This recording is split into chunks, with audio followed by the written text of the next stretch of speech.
যাদের কলব ভালো হয় তারা কোনোদিন মিথ্যা কথা বলতে পারে না। যাদের কলব ভালো হবে তারা কোনোদিন সম্মানের মোহে, সম্পদের মোহে, তারা কোনোদিন অর্থের মোহে কোনোদিন তাদের ঈমান নষ্ট করতে পারে না। যাদের কলব ভালো হবে তারা কোনোদিন ইসলামের বিরুদ্ধাচরণ করতে পারে না। এই জন্য আমার বাজানদেরকে বলবো, পর্দা আলে মা বোনদেরকে বলবো, বাজান মানুষের সম্মান বাড়ে কমে কলবের উপরে ভিত্তি কইরা। আল্লাহ রাব্বুল আলামিন তার রাসূলকে দুনিয়াতে পাঠাইলেন কেন? ইয়াতলু আলাইহিম আয়াতিহি ওয়া ইউযাক্কিহিম ওয়া ইউআল্লিমুহুমুল কিতাবা ওয়াল হিকমা। আল্লাহ রাব্বুল আলামিন বলেন আমার রাসূলকে আমি দুনিয়াতে পাঠাইছি কারণ কি? কয়েকটা কাজ, এর ভিতরে একটা কাজ হলো আমার হাবিব তার উম্মতদের আত্মশুদ্ধি করাইবে। কি করাইবে? জোরে জোরে বলেন, জোরে বলেন। ওয়ায়ুযাক্কিহিম, আত্মশুদ্ধি করাইবে। আল্লাহ রাব্বুল আলামিন কোরআনুল কারীমের ভিতরে এক সূরার ভিতরে প্রায় 11টা কসম করার পরে বলতেছেন ক্বাদ আফলাহা মান যাক্কাহা ওয়া ক্বাদ খাবা মান দাসসাহা। যারা ওই কলব নামক ওই মূল্যবান পার্সকে ভালো করতে পারবে তারাই নাজাত পাইয়া জান্নাতে যাইতে পারবে। যাদের কলব ভালো হবে আল্লাহ রাব্বুল আলামিন তাদেরকে ফুরকান দান করবে। কি দান করবে? জোরে বলেন, জোরে বলেন। আর ফুরকান বলা হয় ভালো এবং মন্দের ভিতরে পার্থক্য করার শক্তি আল্লাহ রাব্বুল আলামিন তাকে দান করবে। একে বলা হয় ফুরকান।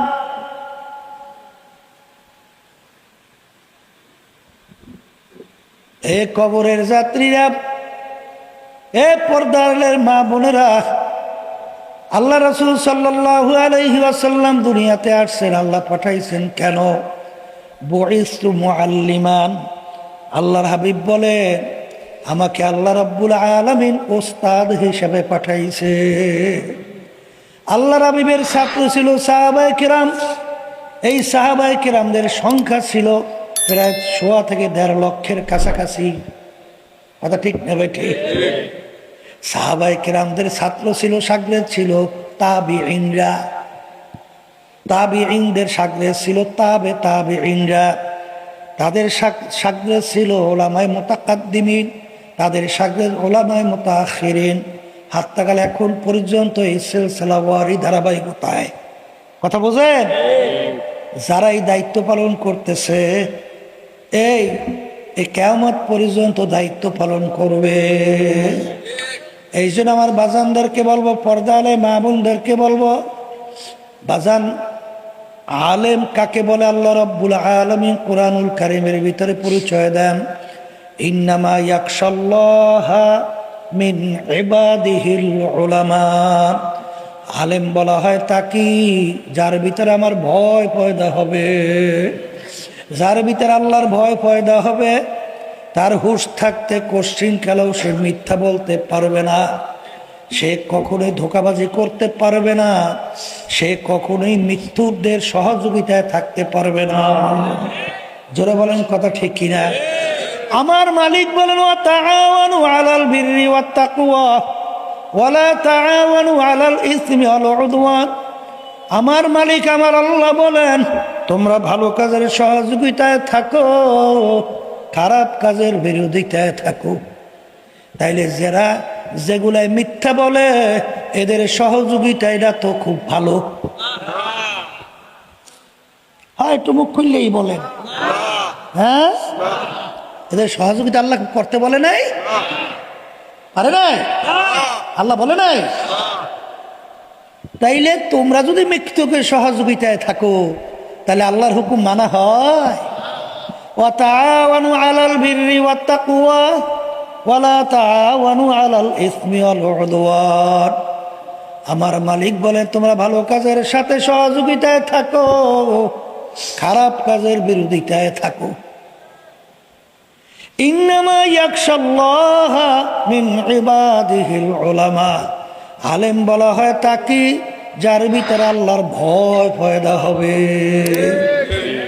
আর যার ভিতরে আল্লাহর ভয় পয়দা হবে, হাদিসের ভিতরে আসছে আল্লাহ রাসূল সাল্লাল্লাহু আলাইহি ওয়াসাল্লাম বলেন, তার আমলনামা থেকে গুনাহগুলো এইভাবে ঝইরা পইরা যাবে, যেরকম গাছের পাতা শুকিয়ে গেলে ঝাড়া দিলে যেরকম গাছের পাতাগুলো ঝরঝর করে পড়ে যায়, এইভাবে তার আমলনামা থেকে গুনাহগুলো এরকম ঝইরা পইরা যাবে। এই আল্লাহর বান্দারা, পর্দালের মা বোনেরা, ভালো করে মনকে বুঝাও, তারপর দুনিয়া থেকে বিদায় নিয়ে কবরে রওনা করো। কারণ কি বাজার, আল্লাহর হাবিব সাল্লাল্লাহু আলাইহি ওয়াসাল্লাম কাফেররা যখন দেখলো যে মুহাম্মদ তার তো মিশন থেকে ফেরানো যায় না, তাইলে কিভাবে তাকে ফেরানো যায়, চলো আমরা যদি তাকে লোভনীয় কতগুলো প্রস্তাব দেই। এর ভিতরে একটা প্রস্তাব হলো, মুহাম্মদ সাল্লাল্লাহু আলাইহি ওয়াসাল্লাম তুমি কি চাও? তুমি কি আরবের নেতা হতে চাও? আমরা সিদ্ধান্ত নিয়ে আসছি তোমরাকে আমরা আরবের নেতা বানাইয়া দেব। তুমি কি চাও? আরবের ধনী হইতে চাও? তোমাকে আমরা ধনী বানাইয়া দেব, সিদ্ধান্ত নিয়ে আসছি। তুমি কি চাও? তুমি সুন্দরী, আরবের সবচেয়ে সুন্দরী মেয়েটাকে বিবাহ করতে চাও? আমরা সিদ্ধান্ত নিয়ে আসছি আরবের সবচেয়ে সুন্দরী মেয়েটাকে তোমার জন্য বিবাহের ব্যবস্থা করব। কিন্তু শর্ত হলো একটা, তুমি এক আল্লাহর উপরে ঈমান আনার দাওয়াত দাও, কিন্তু আমাদের কার্যক্রমের বিরুদ্ধে কিছু বলবা না। আল্লাহ রাসূল সাল্লাল্লাহু আলাইহি ওয়াসাল্লাম বলেন, হে কাফেররা, ভালো করে শুই না রাখিস, তোরা তো আমাকে বলছো নেতা বানাবি অথবা ধনী বানাবি, সুন্দরী মেয়ে বিবাহের ব্যবস্থা করবি। শোন, যদি আমার এক হাতে সূর্য দাও, অন্য হাতে যদি চন্দ্রও দাও, কোনোদিন সম্ভব না। তারপরেও যদি দেও